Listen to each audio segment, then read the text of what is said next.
Bonjour tout le monde, bienvenue dans ce journal.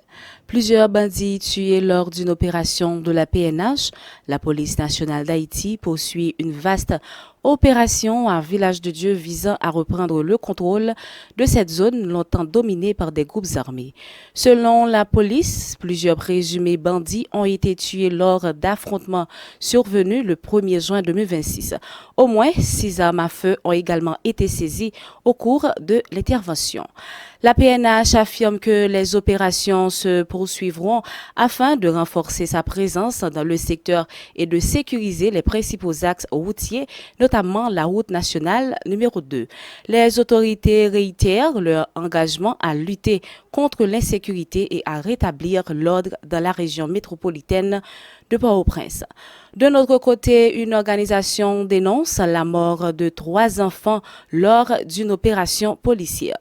L'organisation Comité Protection Timoun Cité Soleil KPTSL a dénoncé la mort de 3 enfants et les blessures graves de 2 autres à la suite d'opérations menées par la police nationale d'Haïti à Village de Dieu entre le 31 mai et le 1er juin 2026.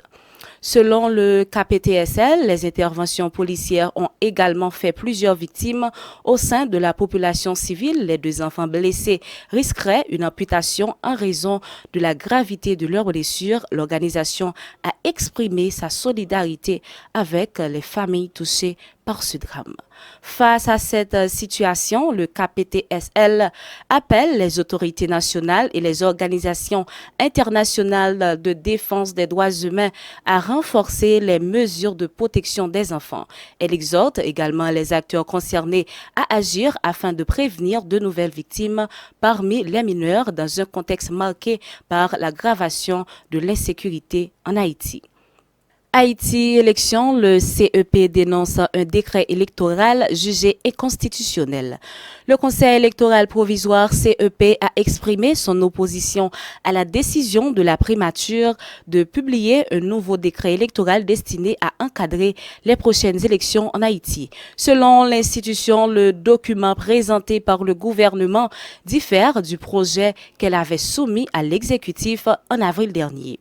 Le CEP estime que cette démarche constitue une atteinte à son indépendance constitutionnelle, rappelant que l'élaboration cadre électoral relève de sa compétence. Les conseillers électoraux affirment également que le texte proposé ne répond pas aux exigences constitutionnelles nécessaires à l'organisation d'élections crédibles.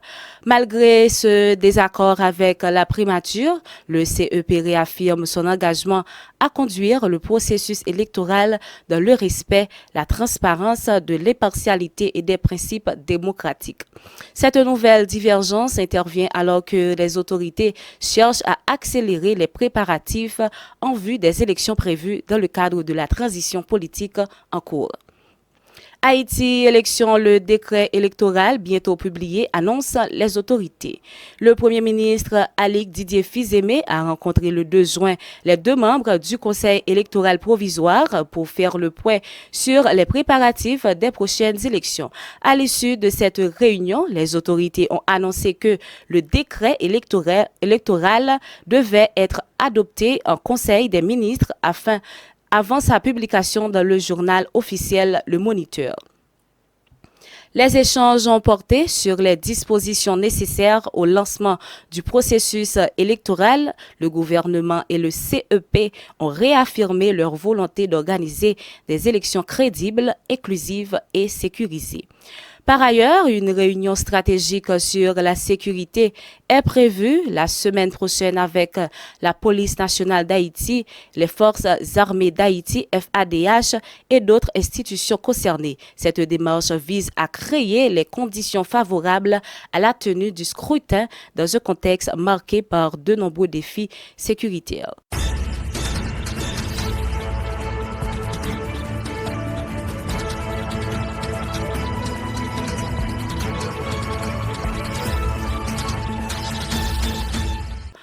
Autre information dans ce journal, le personnel du CNE menace d'intensifier sa mobilisation. Les employés du Centre national équipement CNE maintiennent la pression sur les autorités pour obtenir le paiement de 16 mois d'arriérés de salaire réunis en conférence de presse mardi à Port-au-Prince. Ils ont dénoncé l'absence de réponse du gouvernement malgré plusieurs mouvements de protestation organisés ces derniers mois.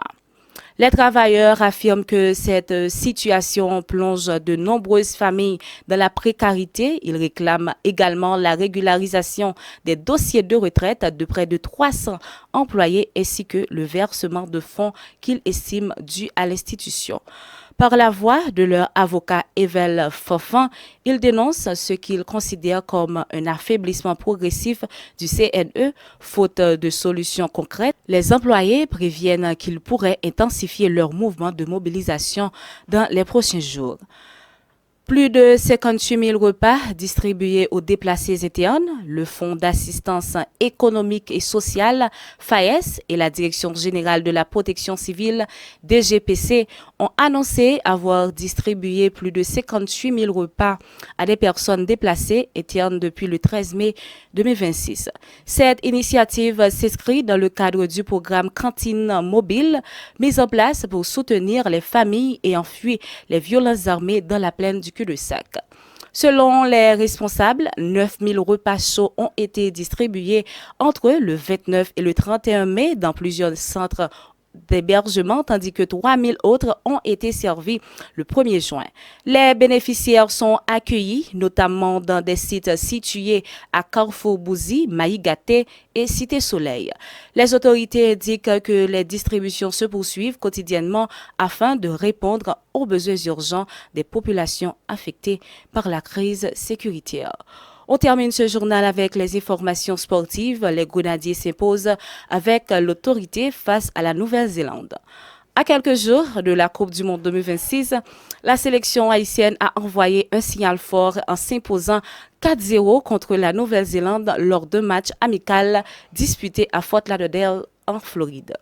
Les hommes de Sébastien Mene ont rapidement pris l'avantage grâce à Ruben Providence avant d'accentuer leur domination en seconde période avec des réalisations de Lenny Joseph, Frandy Pirot et Marcus Lacroix. Face à une équipe néo-zélandaise également qualifiée pour le mondial, les Grenadiers ont affiché une grande maîtrise collective et une efficacité offensive remarquable. Soutenus par une importante communauté haïtienne présente les gradés, la sélection nationale aborde désormais la compétition avec confiance. Cette performance encourageante nourrit les espoirs des supporters à l'approche du plus grand rendez-vous du football mondial. Et si prend fin cette édition de nouvelles, merci madame, monsieur d'avoir été des nôtres. Rendez-vous demain si Dieu veut à la même heure pour une autre édition de nouvelles. Et on n'oublie pas certainement de remercier Fred Béjean pour la mise en onde. Restez informés et à bientôt.